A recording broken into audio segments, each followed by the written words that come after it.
সম্মানিত বিয়স, আসসালামু আলাইকুম রহমতুল্লাহ। সম্মানিত বিয়স, যাদের মোবাইলের মধ্যে হটস্পট চালু হচ্ছে না, দেখেন আমি যদি চালু করি তাহলে এখানে একটা লেখা উঠতেছে, can not is mobile hotspot while data server is on. এই লেখাটার জন্য হটস্পট চালু হচ্ছে না।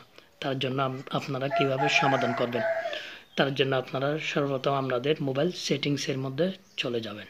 আমি আমার মোবাইল সেটিংসের মধ্যে চলে আসলাম। চলে আসার পরে এখানে দেখতেছেন কানেকশন, যে আমি আপনাদেরকে সুন্দরভাবে দেখাচ্ছি। দেখেন কানেকশন, এই কানেকশনের মধ্যে ক্লিক করবেন। কানেকশনের মধ্যে ক্লিক করার পরে স্ক্রল করে নিচে আসবেন।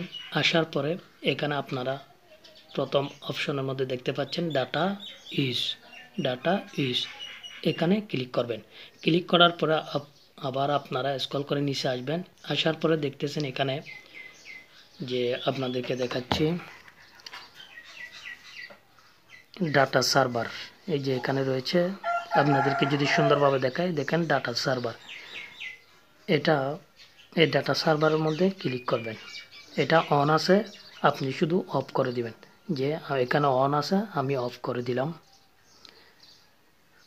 অফ করার পরে আপনারা এখানে দেখতে পাচ্ছেন যে এটা অফ হয়ে গেছে ডাটা সার্ভার।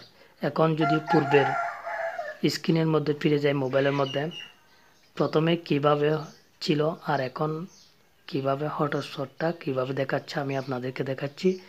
দেখেন ঠিক হয়ে গেছে, হটস্পট চালু হয়ে গেছে। সর্বপ্রথম চালু হয় নাই, এখন চালু হয়ে যাচ্ছে। তো ভিডিওটি ভালো লেগে থাকলে সাবস্ক্রাইব করে পাশে থাকবেন। ধন্যবাদ, যাতে নিত্য নতুন ভিডিও আপনাদেরকে উপহার দিতে পারি।